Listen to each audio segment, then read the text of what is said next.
अस्सलाम वालेकुम नाज़रीन, मैं हूँ आदिल निज़ामी और आप देख रहे हैं मेरा डिजिटल चैनल। नाज़रीन, आज का व्लॉग बानी पीटीआई इमरान खान साहब के हवाले से है। ऑल्दो वो जेल में है, सुप्रीम कोर्ट के चीफ जस्टिस को उन्होंने ख़त लिखा है, उसमें क्या मुतालबात किए हैं, क्या गुजारिशात की हैं और क्या क्या चीज़ें उसके अंदर डिस्कस की गई हैं। ना मैंने कोई मनसूबाबंदी की, ना मुझे मालूम। ये तो एक रिएक्शन था, पब्लिक रिएक्शन था, जिसका वो जब इस्लामाबाद हाई कोर्ट में या सुप्रीम कोर्ट में पेश हुए थे तो उस टाइम भी उन्होंने इसका इजहार किया कि पब्लिक का ये रिएक्शन था, तो मैं इसकी मनसूबाबंदी नहीं की। हाँ, उन्होंने कहा कि मुझे अफसोस है, नहीं होना चाहिए था। और सेकेंडली जो जो लोग इस गुंडागर्दी जलाओ गिराओ में मुलविस थे, उससे पाकिस्तान तहरीक इंसाफ खुद को साइड पे कर लेगी। ये कहा कि जो लोग उसमें नज़र आ रहे थे उनको डिसऑन करेगी पाकिस्तान तहरीक इंसाफ। लेकिन हमने देखा कि बहुत से जो पिछले कुछ टाइम में लोग नज़र आ रहे थे उनको इलेक्शन लड़वाने की भी कोशिश की गई वीडियोस में। इवन जो मिलिट्री इंस्टॉलेशन के बाहर मौजूद थे, लाहौर में कोर कमांडर हाउस के बाहर जो लोग मौजूद थे, जो अभी भी जेलों में है, अभी पाकिस्तान तहरीक इंसाफ उनको बैक भी कर रही है। सेनेट में भी लाने की कोशिश की गई, पहले भी उसको टिकट्स देने की कोशिश की गई। लेकिन जो अब उनसे बात हुई उसमें उन्होंने कहा जी कि बिल्कुल हम उनको डिसऑन करेंगे, उनसे हम साइडलाइन कर लेंगे खुद को, हम ये बर्डन अपने पे नहीं लेंगे।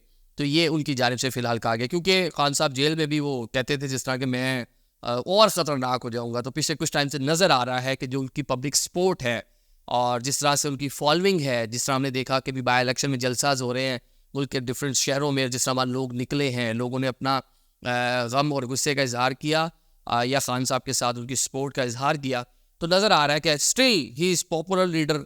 और पाकिस्तान की हिस्ट्री में हम भुट्टो साहब को देखा नहीं, सुना है कि बड़े पॉपुलर थे, लेकिन जो अभी रिसेंटली हमने देखा कि वो एक बड़े पॉपुलर लीडर हैं और उनकी पॉपुलैरिटी जो है वो सिंगल डे बढ़ती जा रही है, वोट बैंक बढ़ता जा रहा है। तो अब उनके इंगेज करना बहुत ज़रूरी है। चैलेंज बहुत हैं, रीजन की सूरत हाल है, आपकी ईरान इसराइल गज़ा की जो सूरत हाल है, उसके बाद बाकी जो रीजन के मामलात हैं, आपकी इकॉनमी को जो चैलेंज है, आपने IMF के नई डील्स में जाना है। बानी पीटीआई साबिक़ वज़ीर आज़म इमरान खान साहब की जानिब से जेल से एक लेटर तहरीर किया गया। ऑल्दो लेटर खुद उन्होंने अपने हाथों से कंपोज शुदा है और जिस तरह डायरेक्शन दे देते हैं जो वकला या पार्टी लीडर्स उनको मिलने जाते हैं। राउफ हसन साहब ने आज एक प्रेस कॉन्फ्रेंस में उस लेटर को रिवील किया और बताया कि ये चीफ जस्टिस पाकिस्तान जस्टिस काजी फाइज ईसा को ये लेटर मिल चुका है, पहुंचा दिया गया 1 घंटा पहले। उसके बाद मैं प्रेस कॉन्फ्रेंस कर रहा हूँ। अब वो लेटर के अंदर जो 4 सफ़ात में मुश्तमिल लेटर है, खान साहब ने क्या रिक्वेस्ट की है चीफ जस्टिस ऑफ पाकिस्तान से, वो हम आपको बता देते हैं। जो उसकी मेन जो चीज़ें थी, एक जो साथियों पर जुल्म, मतलब अभी तक parliamentarians, even senator Ijaz Chaudhary, काफ़ी सारे इस तरह के लोग हैं जो अभी तक 9वीं वाक़यात के बाद से जेल में हैं। उमर चीमा साबिक़ गवर्नर हैं, जेल में हैं, बड़ी उनकी तो हालत भी गैर हुई, बहुत से मामला हमने देखे। तो इस पर जनाब उन्होंने कहा जिनको फौरी तौर पे जो है रिलीज़ किया जाए और जो विक्टिमाइजेशन हो रही है लोगों के साथ ख़त्म हो। दूसरा, उन्होंने इलेक्शन 2024 की जो क्रेडिबिलिटी है, उसका जो ऑडिट है, जो पाकिस्तान तहरीक इंसाफ एक अरसे से मुतालबा कर रही है, जो कमिश्नर रावलपिंडी थे जनाब चट्टा साहब, उनके हवाले से कहा है जी कि उनको ज़रा आप खुद बुला लें।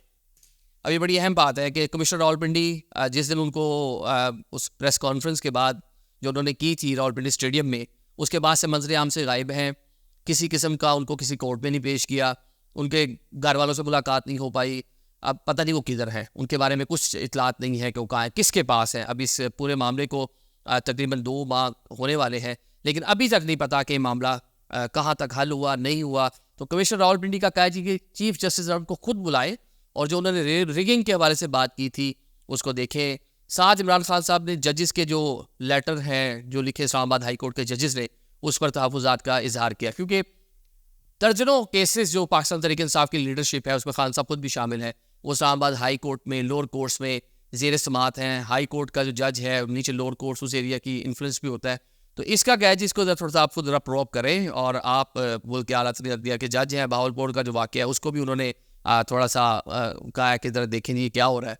तो इस सूरत हाल में जब इस तरह के एक लेटर और दूसरी तरफ बैकडोर जो मुज़ाकरात हो रहे हैं या उनको जो डील ऑफर की जा रही है, बातचीत के लिए इंगेज किया जा रहा है, तो ये इफेक्ट करेंगी दोनों चीज़ें एक दूसरे को। इन दोनों चीज़ें एक साथ चलती नज़र नहीं आ रही। साथ साथ चीफ जस्टिस पाकिस्तान को खान साहब ने सुप्रीम जुडिशल काउंसिल में जब उनको बुलाया गया था, जब उन पर इल्ज़ामात लगे थे, ऑल दो उस टाइम खान साहब prime minister of Pakistan, chief executive थे, उनकी काबीना की मंजूरी से सदर आरिफ अलवी ने ये रेफरेंस भेजा था, जिस पर सदर खुद पेशेमान थे और खान साहब खुद उन्होंने कहा मेरे पास तो कहीं से आया था और मैंने भेज दिया, फ़रोग नसीम और फला फला फला उन पे डाल दी थी, लेकिन आप चीफ एग्जीक्यूटिव थे, ठीक है आपने डाल दिया जिस पे डालना था। लेकिन अब उन्होंने जनाब बताया कि ये रियासती अदारे किस तरह इस्तेमाल हुए आपके खिलाफ।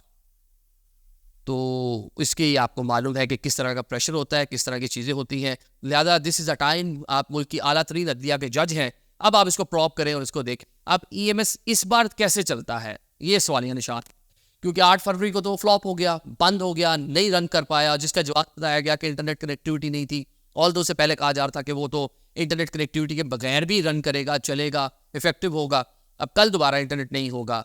पाकिस्तान तहरीक इंसाफ अभी से रिगिंग का इल्ज़ाम लगा दिया, कहा जी RO से फार्म 45 के ऊपर ज़बरदस्ती साइन करवाए जा रहे हैं। बस अभी से उसको उस पर अदम एतमाद का इजहार कर दिया इंसाफ में। ऑल्दो अभी जलसे भी किए हैं, कुछ पब्लिक गैदरिंग अच्छा करने में कामयाब रहे हैं, और साथ साथ जी मिलिट्री डिप्लॉयमेंट भी होगी, 3rd टियर में होगी, और उसके हवाले से ज़ाब्ता अखलाक में इलेक्शन कमीशन पाकिस्तान ने जारी कर दिया है।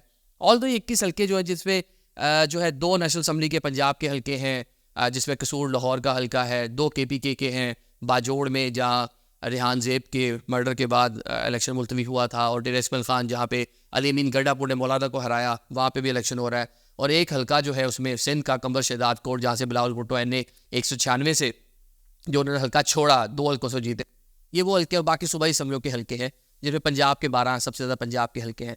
इनसे किसी भी सूबे में गवर्नमेंट फॉर्मेशन में कोई फ़र्क नहीं आएगा। जो गवर्नमेंट है वो वैसे चलेगी, वफाक में जो गवर्नमेंट है वो वैसे की वैसे चलेगी, इसमें कोई 19-20 का भी फ़र्क नहीं है। लेकिन इस 21 इलेक्शन से दोबारा से एक मैसेज आएगा पॉपुलैरिटी का, दोबारा से पता चलेगा किसकी स्टैंडिंग कहाँ पे है। हुकूमत ठीक गई है, इंडिपेंडेंट्स जीते थे उस टाइम बड़ी तादाद में, लेकिन चले कोalition गवर्नमेंट है, पीपल्स पार्टी नून लीग की मिलाकर मरकज़ में, सूबों में भी आपके सामने जो सूरत हाल है।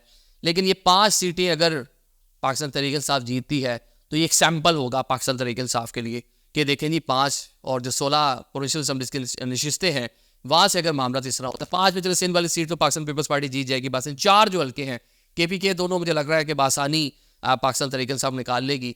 लेकिन जो पंजाब के जो 2 हल्के हैं, कसूर जहाँ पे शहबाज शरीफ साहब जीते, और लाहौर का NA 119 जहाँ पे मरियम बीबी जीती थी, ये हल्के अगर पाकिस्तान मुस्लिम लीग नून हार गई तो ये कहने के एक इलेक्शन की 2024 का जो इलेक्शन था उसकी क्रेडिबिलिटी भी सवाल निशान है कि आपके जीते हुए हल्के, जिसपे पाकिस्तान तहरीक इंसाफ बोल रही है कि ये फॉर्म 47 की सीटें हैं, आप हार गए थे, तो अगर अब वो हल्के हार जाती है गवर्नमेंट तो उसके लिए क्या उसकी क्रेडिबिलिटी बचेगी, तो ये देखने की ज़रूरत है। बड़ा इंटरेस्टिंग ये इलेक्शन होता है।